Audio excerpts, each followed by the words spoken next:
할렐루야! 오늘은 세종을, 내일은 대한민국과 온 땅에 전도와 선교의 사명을 감당하는 세종순복음 드림교회입니다. 하나님의 사랑과 은혜가 치유와 응답이 있는 성령 충만한 교회입니다. 구독과 중보기도로 드림가족이 되어보세요. 오늘도 주 안에서 참 좋은 날입니다. 이제 오늘 이 시간에 우리 다 같이 누가복음 1장 57절부터 는 말씀을 읽겠습니다. 57절입니다. 다 같이 읽으십시다. 엘리사벳이 해산할 기한이 차서 아들을 낳으니 58절도 함께 읽으십시다. 이웃과 친족이 주께서 저를 크게 긍휼히 여김을 듣고 함께 즐거워하더라. 나이 많아서 도저히 아들을 낳을 수 없는 스가랴와 엘리사벳이 노년이 되어서 하나님의 기적으로 어린아기를 잉태하고 그리고 아들을 낳았습니다. 그런데 엘리사벳도 그 남편 스가랴가 성전에서 봉사하다가 가브리엘의 방문을 받고 천사가 너희 아내가 잉태하여 아들을 낳으니 그 이름을 요한이라 하라, 그렇게 말씀을 하십니다. 똑같은 이 천사가 6개월 후에 나사렛에 가서 마리아에게 너가 성령으로 말미암아 잉태하여 하나님 아들을 낳으리니 이 아들은 사람의 아들이 아니고 하나님의 아들이라고 그렇게 말씀을 하셨습니다. 하나님께서는 사람으로 할 수 없는 것을 얼마인지 아십니다. 이 스가랴나 엘리사벳은 나이 많아서 인간적인 생리 현상으로서는 어린아기를 낳을 수가 없는데 낳은 것이고, 또 그보다 더 큰 기적으로 마리아는 결혼도 안 했는데 동정녀로서 성령으로 잉태하여 아들을 낳았다. 이런 사실을 우리가 보게 될 때 하나님은 하시고자 하시면 어떤 일도 할 수가 있다는 것입니다. 사람이 그 능력에 한계가 있지. 만물을 지으신 하나님께서는 하나님이 하시고자 하시면 어떤 일도 하십니다. 그래서 우리가 성경에는 구약시대도 보면 창세기로부터 시작해서 말라기까지 하나님의 기적이 수없이 기록되어 있습니다. 자연의 법칙이 있지만 하나님은 자연의 법칙을 사용하기도 하시고 필요하면 자연의 법칙을 초월해서 하나님은 역사도 하신다. 그리고 이 하나님께서는 이와 같은 역사를 하나님의 뜻을 쫓아도 행하시고 주의 백성들이 하나님께 부르짖을 때 그 기도를 들으시고 또 그런 기적을 베풀어 주시는 것입니다. 이러므로 우리는 우리 가운데 계시면서 우리를 위해서 기적을 베푸시는 하나님이 계시는 것을 알게 될 때 우리는 하나님께 정말 부르짖어 기도해야만 될 것입니다. 사람으로 도저히 상상할 수 없는 일도 하나님은 행하시기 때문에 우리가 인간의 이성으로 모든 것을 생각하지 말고 하나님을 바라보고 하나님의 능력으로 기적을 베풀어서 문제를 해답해 줄 것을 알고 우리는 기도해야 되겠습니다. 저번 주일에 제가 여러분에게 한가리에서 설교한 것처럼 베드로가 예수님을 바라보고 있을 때는 물으로 걸었지만은 예수님께로부터 눈을 돌리자 그는 물에 빠졌습니다. 그건 왜 그러냐?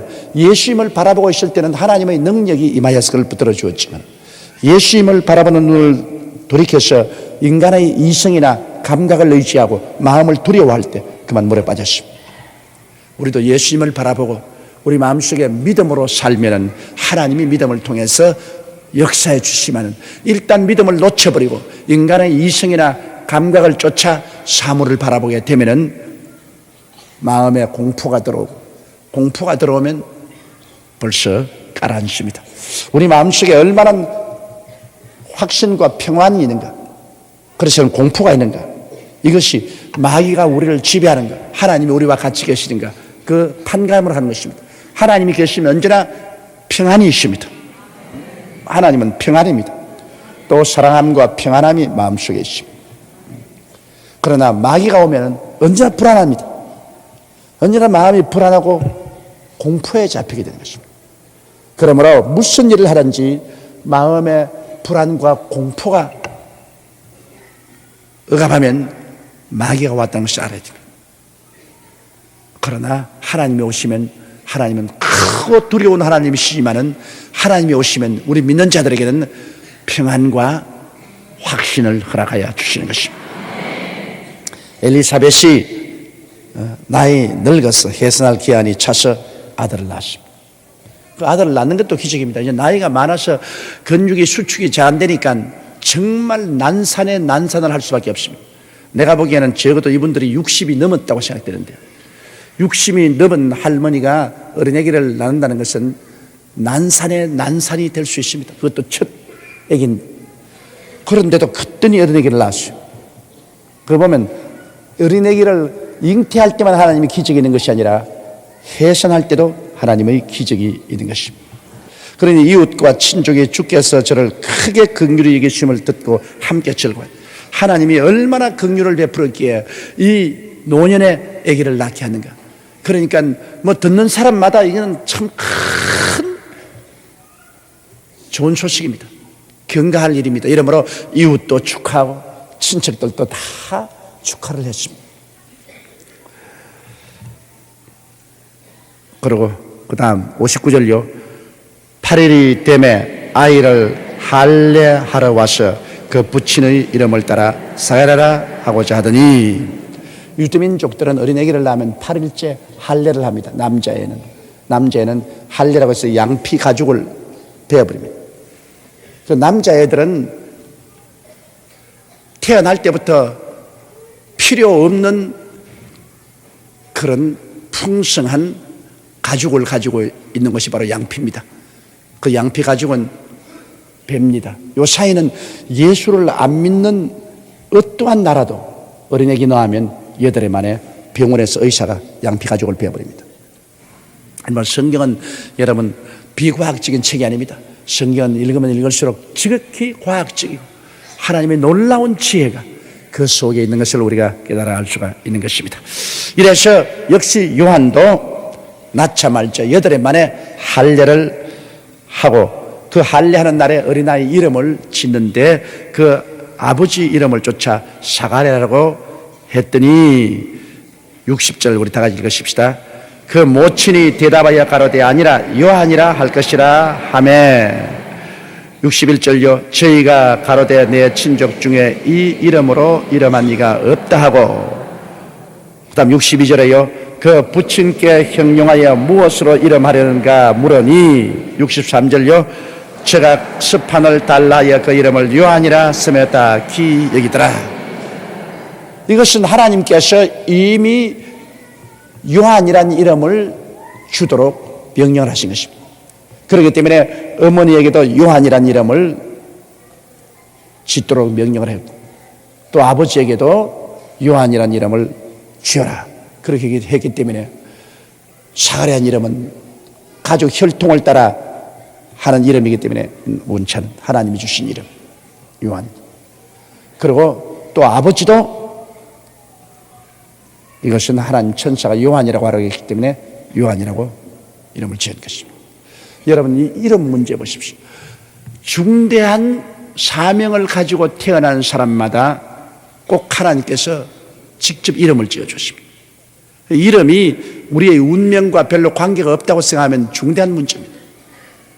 아브라함을 하나님이 운명을 변화시킬 때 아브라함을 아브라함으로, 사례를 사라로 이름을 변화시킵니다. 바로 야곱을 주님께서 야복 나루터에서 변화시켜 주셔서 그를 죽이러 오는 형 앞에서 구원해 주고 하나님 복을 주기 위해서 새로운 인생으로 태어나게 할 때 이름을 바꿔, 야곱에서 이스라엘로 이름을 바꿔준 하나님. 예수께서 제 아들 중에서 시몬 베드로를 불러가지고서 자기의 수제자로 만들려고 할 때 그 이름을 바꿨습니다. 다른 제 아들 이름은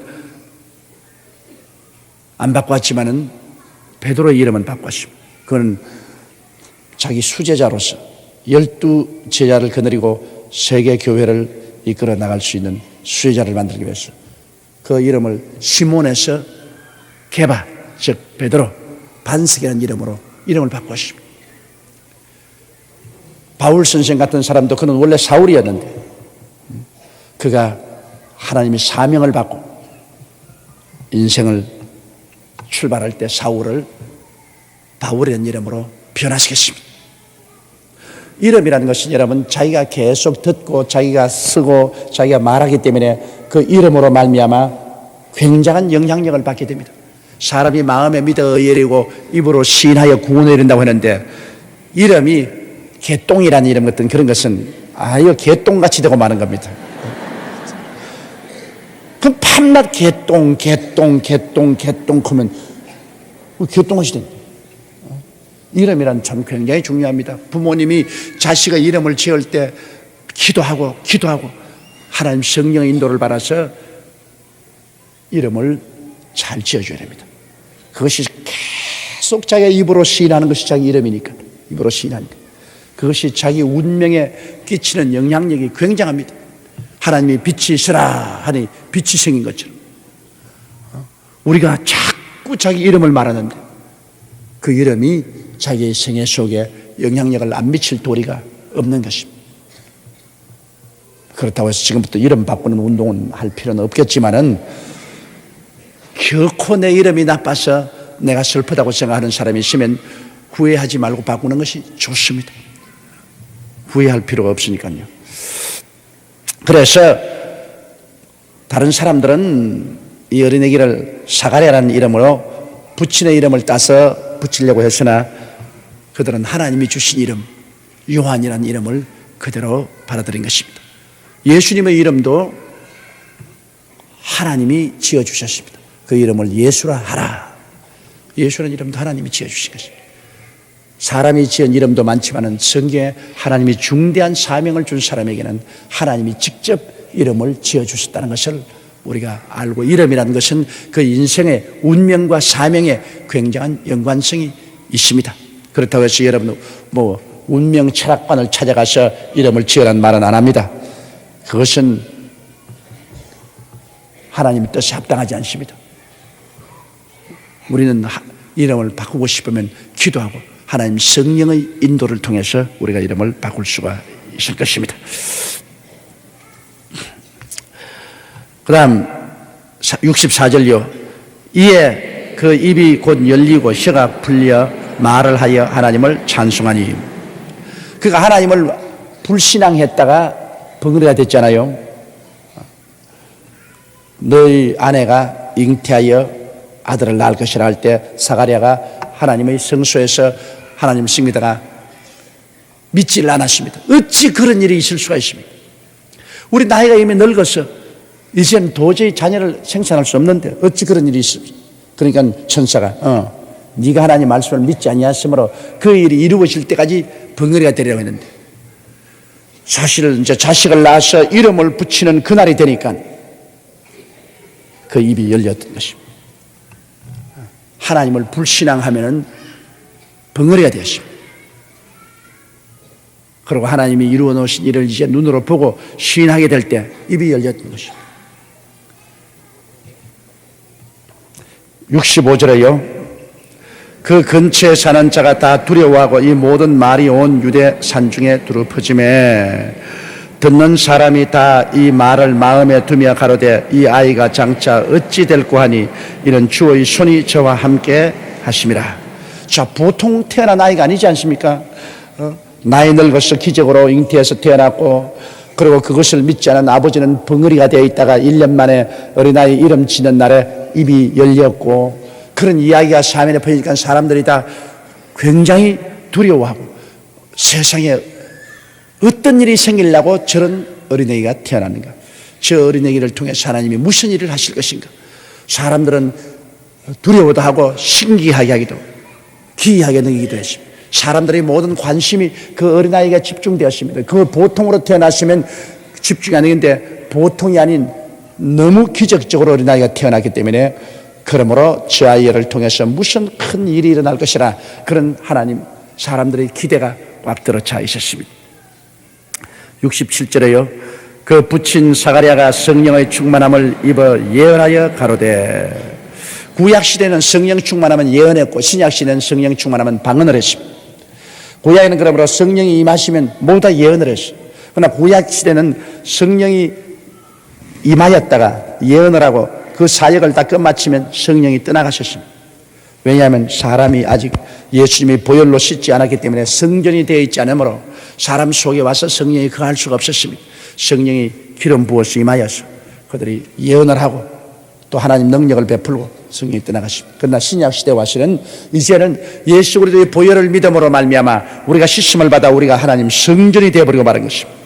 너희 몸은 하나님의 성전인 것고 하나님의 성령이 너희 안에 거하시는 것을 알지 못하느냐. 이제는 성령이 오셔서 떠나지 아니하고 우리 속에 거하여 계신 것입니다. 여러분 속에 다 성령이 와 계세요. 여러분은 성령의 사람들인 것입니다. 육체의 사람이 아니라 성령의 사람이요 여러분은 영적인 사람들인 것입니다.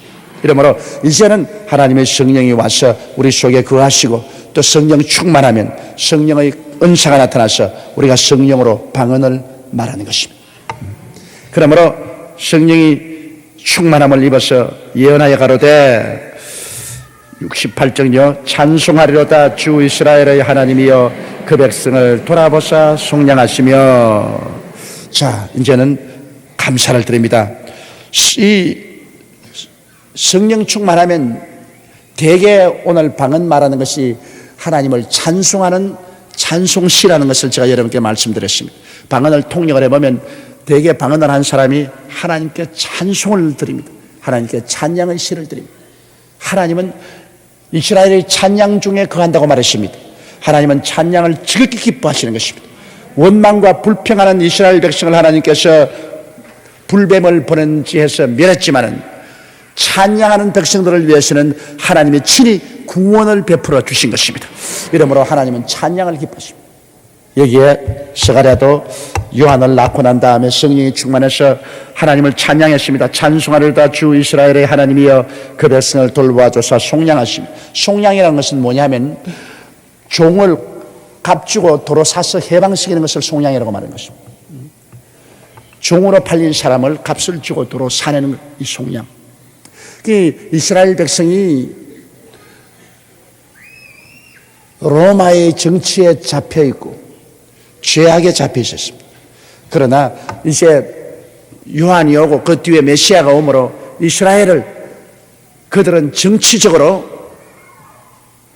자유를 얻게 하고 독립을 하게 하고 구출해 줄 줄 늘 알았습니다. 그러나 실상은 예수 그리스도에 오시면 이스라엘을 정치적으로 해방시킨 것이 아니라 이스라엘과 및 온 세계 만민을 마귀의 속박에서 죄악의 속박에서 지옥의 속박에서 해방시켜 주신 것입니다. 예수님이 우리의 제물이 되셔서 우리를 마귀와 죄악과 멸망에서 값주고 사주신 것입니다. 69절요 우리를 위하여 구원의 뿔을 그 종 다윗의 집에 일으켰으니. 자, 우리를 위하여 구원의 뿔을 그 종 다윗의 집에 일으켰다는 말은 뿔이란 힘을 말하는 것입니다. 우리를 구원할 하나님의 능력의 사람이 다윗의 집에서 태어나게 되었다 그 말인 것입니다. 이것은 스가랴가 바로 예수 그리스도의 탄생을 축하하고 감사해서 한 말인 것입니다. 70절요 이것은 주께서 예로부터 거룩한 선지자의 입으로 말씀하신 바와 같이. 계속해서 선지자들은 예수 그리스도의 탄생을 늘 말했지 않습니까? 바로 창세기 3장 15절에 하나님께서 타락한 아담과 하와에게 예언하기를 여인의 후손이 나중에 와서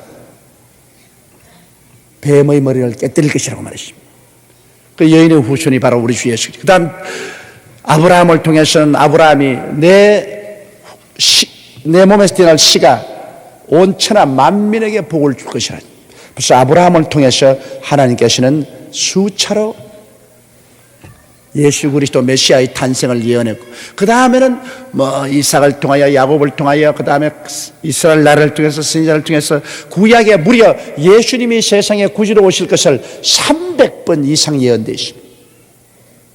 그처럼 그리스도의 강림하심이 우연히 온 것이 아니라 예언하고 예언해서 그래서 그것이 성취되어 이루어진 것입니다.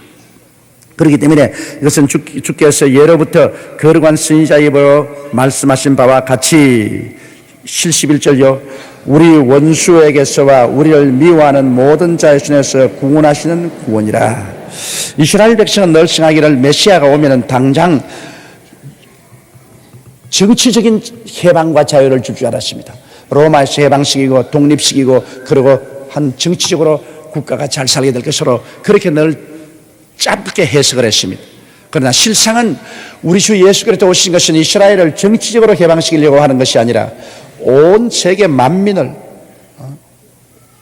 영적으로 해방시킨, 마귀에서 해방시킨, 죄에서 해방시킨, 그래서 영원한 생명을 얻게 하는 이런 목적으로 늘 하나님은 예언을 했었습니다. 사람들이 이해의 폭이 좁기 때문에 이스라엘 백성들은 메시아가 오시면 당장 이스라엘이 독립을 하고 이스라엘 나라가 이 땅에서 육신적으로 잘 살게 될 것을 기대했습니다.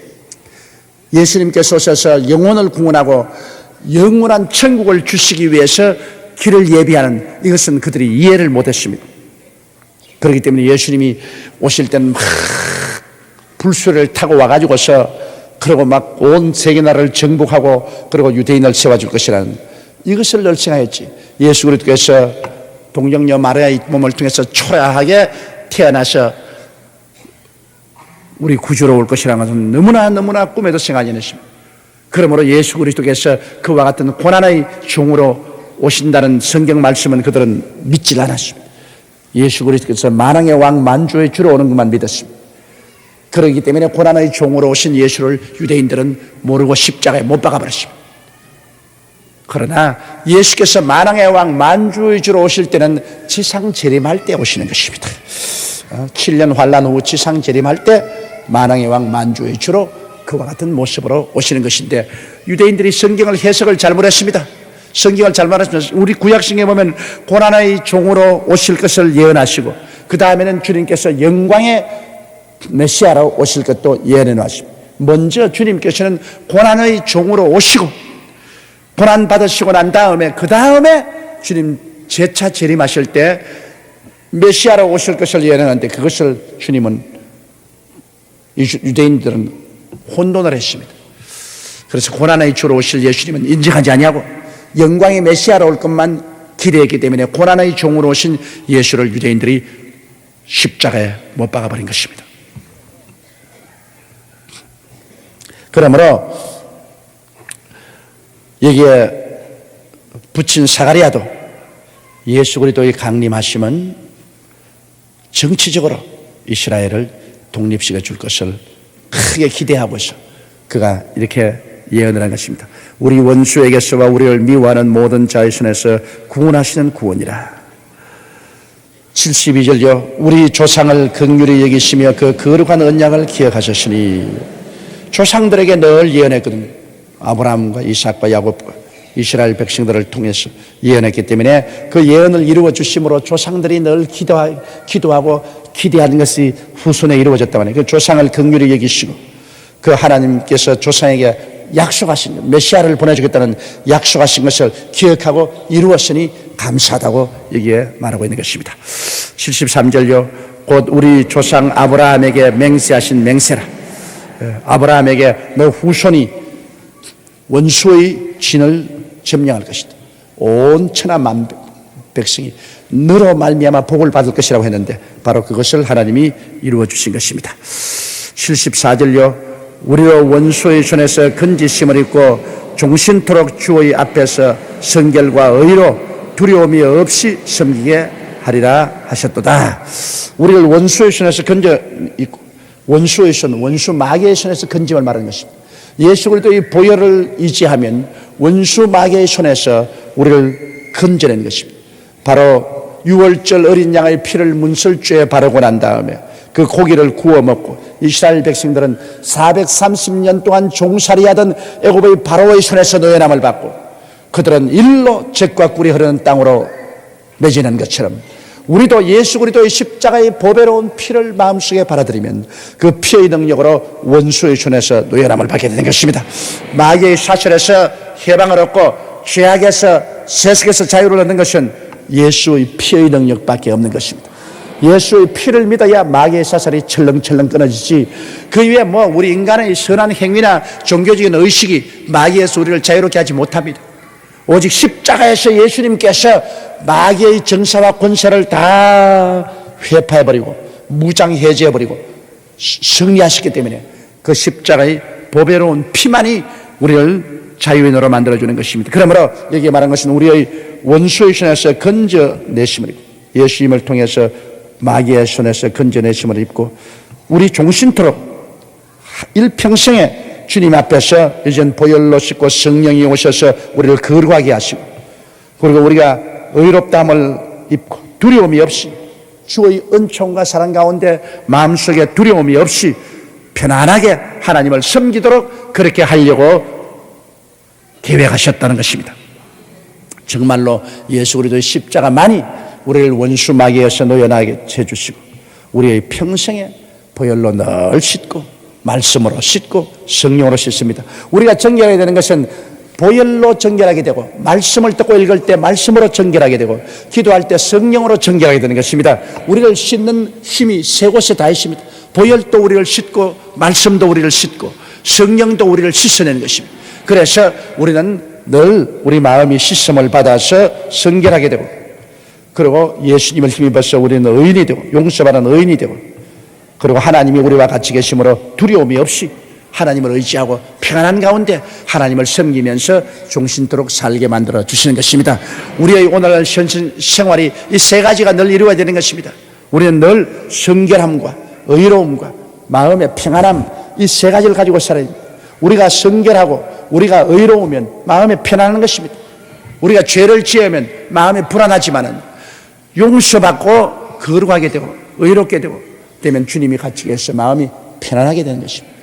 이 세상에 가장 귀한 것이 평안인 것입니다. 76절에 이아이여 내가 지극히 높으신 이의 선지자라 일컬음을 받고 주 앞에서 가서 그 길을 예비하여, 자기 아들 요한을 보고 말하는 것입니다. 너는 지극히 높으신 하나님 아들의 선지자다. 그 세계 선지자 중에 가장 위대하죠. 바로 하나님의 아들 예수 그리스도 태어나기 6개월 전에 태어난 요한이 예수님을 온 세상에 소개하고 예수님을 나타내고 예수님의 길을 닦는 그런 구약의 마지막 선지자로서 사명을 다하게 되었으니 요한보다 위대한 자가 없습니다. 예수님께서는 여자의 몸에서 태어난 사람 중에 요한보다 더 큰 사람이 없다. 그러나 천국에서는 지극히 적은 자라도 요한보다 다 크다. 그것은 뭐냐면 예수 믿고 구원받은 사람은 지극히 적은 자라도 요한보다는 다 크다고 말하는 것입니다. 요한은 여자가 낳은 사람들 중에서는 가장 위대해도 예수 믿은 사람은 누구보다도 다 요한보다는 더 크다고 예수님이 그렇게 말씀을 하신 것입니다. 그 다음 77절요. 주의 백성에게 그 죄사함으로 말미암는 구원을 알게 하리니, 주의 백성들에게 예수님이 오셨을 때 예수님을 요단강에서 세례를 받게 했습니다. 세례 요한이. 그러자 하늘 문이 열리고 하늘에서 성령이 비둘기 같이 임하시고, 그리고 소리나서 가로되어 있는 내 사랑하는 자여 내 기뻐하는 아들이십니다. 모든 사람들이 요한을 선지자로 알고 요한 앞에 와서 세례를 받는데, 요한이 예수님께 세례를 베풀고 성령이 임하시는 것을 보고 난 다음에 요한이 모든 사람에게 말했습니다. 이분이 바로 내 뒤에 오시나 나보다 크신 이로서 내가 그 신노끈 풀기도 감당치 못한다고 하는 그분이다. 이분이 바로 불과 성령으로 세례를 베푸는 분이시다. 요한이 예수님을 소개했습니다. 그러므로 예수님이 혼자 와서 그냥 출발한 것이 아니고 세례 요한이 와서 벌써 온 이스라엘에게 회개하라고 외침으로 이스라엘이 요한의 말을 듣고 요단강에 와서 줄줄이 서서 회개를 하고, 그리고 다가올 나라를 준비할 때 그때 요한이 이제 예수님이 오심에 예수님 세례 베푸시고 예수님을 온 백성에게 소개했습니다. 그리고 그는 말하기를 보라 세상 죄를 지고 가는 어린 양이로다. 구약 사람들은 어린 양이 뭔지 압니다. 왜냐하면 모든 구약 사람들은 어린 양을 잡아서 자기들의 죄의 대가로 피를 흘려서 죄 용서를 받았습니다. 그런데 이제는 예수 그리스도께서 어린 양이 되어서 하나님이 준비한 어린 양으로서 세상 죄를 지고 간다고 하니까 사람들은 다 알죠. 이제는 예수께서 우리 세상 죄인을 위해서 죽으러 가셨구나. 어린 양은 바로 제사 지내기 위해서 죽이기 위해서 온 것입니다. 예수님이 죽으러 오셨구나. 그것을 그들은 알은 것입니다. 이러므로 요한은 바로 예수 그리스도를 세상에 소개하고 그가 우리의 구주가 되셔서 우리를 모든 죄악에서 구원해 주실 것을 알려주는 소개하는 사람입니다. 지금 이제 오늘날에 와서는 우리가 바로 세례 요한의 역할을 합니다. 예수님 십자가에 이미 못 박여서 몸짓고 피를 흘려 죽었다가 부활하시고 승리하시는데 이 그리스도를 모든 사람에게 소개하는 역할을 우리가 합니다. 다시 말하면 우리도 세례 요한의 역할을 하는 것입니다. 예수 믿고 구원 받으십시오. 그 보혈로 씻음 받으십시오. 그럼 당신은 구원받고 영생을 얻습니다. 제가 이번에 한가리 가서 복음을 전해 보니까 하루 저녁에 3,000명씩 회개를 하고 나오는데요. 성경에 난 옛날에 읽을 때 베드로가 설교하며 하루에 3,000명이 회개했다 할 때 그때 내가 교회 개척을 해서 할 때 나는 열심히 전도해도 한 사람도 구원을 잘 안 받는데 하루에 3,000명씩 회개하는 이런 일이 있을 수가 있을까? 그래서 제가 늘 꿈꾸었습니다. 나도 언제고 군중을 모아놓고 하나님 말씀을 전가하고 하루에 3,000명씩 회개하는 그것을 보았으면 좋겠다 그렇게 했는데 동구권이 열리고 난 다음 소리는 하루에 3,000명이 아니라 한꺼번에 10,000명, 20,000명씩, 30,000명씩 하루에 회개를 하고 이번 동구권에도 와보니까 하루에 3,000명씩 회개를 하고 주님께로 돌아오더라. 그래서 제가 마음에 소원하는 꿈이 이루어지는 것입니다. 하나님 말씀을 듣고 예수 그리스도를 구주로 모시고 그들이 통회하고 잡아오고 나와서 구원을 받는 모습은 우리가 보기에도 얼마나 아름다운데 하나님이 얼마나 기뻐하시겠습니까? 예수님은 자기 영혼의 수고한 것을 보고 만족한다. 어머니가 어린애기를 낳는다고 고생하고 난 다음 어린애기가 하고 울고 나오면 애기 얻은 것을 얼마나 마음에 흡족하고 만족하게 여기는 것처럼 예수님은 지금 보좌에 앉아서 한 사람 회개하면 그래 내 고생을 한 보람이 있다. 너 또 내 고생으로 너 태어났구나. 그래. 이젠 예수님이 십자가에 고난당한 것을 크게 그 결과로 기뻐하시는 것입니다. 왜냐? 한 사람 한 사람 천국 백성으로 태어나는 것이 다 예수님의 십자가 고난 덕분으로 태어나기 때문에 예수님이 수고한 보람을 얻게 되는 것입니다. 그리고 이 복음을 전해서 영원히 구원받게 하는 수고를 하는 사람들을 예수님이 얼마나 사랑하지 않습니까? 내 고난을 네가 알고 네가 이것을 전도하는구나. 그래서 그리스도의 복음을 전하는 사람을 주님이 가장 기뻐하시고 복음 전도 사역을 하는 사람에게 주님이 가장 큰 복을 허락하여 주시는 것입니다. 왜냐하면 예수님의 근본적으로 세상에 오시고 고통당한 목적이 영혼 구원에 있기 때문에 영혼 구원을 위해서 힘쓰는 사람을 어찌 주님이 등한히 하겠습니까? 그 나라와 그 일을 구하는 가장 중대한 것이 복음을 전하는 것입니다. 우리가 복음을 전하는 것이 그 나라 그 일을 구하는 가장 근원적인 것입니다. 그러한 사람을 위해서 주님이 이 모든 것을 더하지 아니할 택이 없는 것입니다. 그 나라와 그 일을 먼저 구하라. 이 모든 것을 더하시라. 무엇을 먹을까? 무엇을 입을까? 무엇을 마실까? 어떻게 살까 하는 것을 다 더하시라. 이러므로 주님을 가장 기쁘시게 하는 길은 복음 전하는 길인 것입니다. 어찌하든지 내가 복음을 전하는 데 힘을 쓴다. 이것이 주님을 가장 기쁘시게 하는 것입니다. 주의 백성에게 그 죄사함으로 말미암는 구원을 알게 하리니 78절요. 이는 우리 하나님의 긍휼을 인함이라. 이로써 돋는 해가 위로부터 우리에게 임하여. 자, 우리 하나님이 긍휼히 여기셔서 그리스도를 전하게 하시고 그리스도를 믿으면 돋는 해가 위로부터 우리에게 임한다. 어두움이 사라지고 돋는 해가 용서의 태양이 높이 떠오른다. 사랑의 태양이 우리에게 떠오른다. 치료의 태양이 광선을 날리며 우리에게 떠오른다. 우리에게 축복의 태양이 떠오른다. 영생 천국의 태양이 우리에게 떠오르게 되는 것입니다. 할렐루야. 이 놀라운 태양 아닙니까?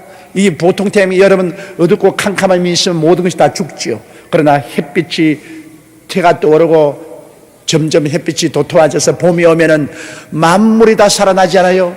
햇빛을 받고 만물이 살아납니다.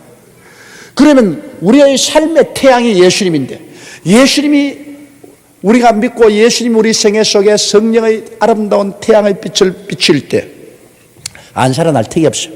영혼도 살아나고 사랑도 살아나고 그리고 육체도 살아나고 생활도 살아나고 영생도 살아나는 것입니다.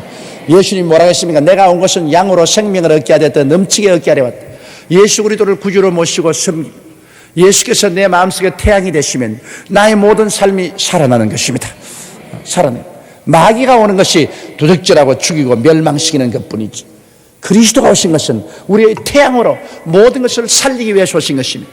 이러므로 항상 예수님을 마음속에 깊이 모시고 예수님을 늘 바라보고 살고 예수님을 늘 감사하고 살고 그리고 입으로 강하게 예수님의 은총을 시인하는 여러분 되시기 바랍니다.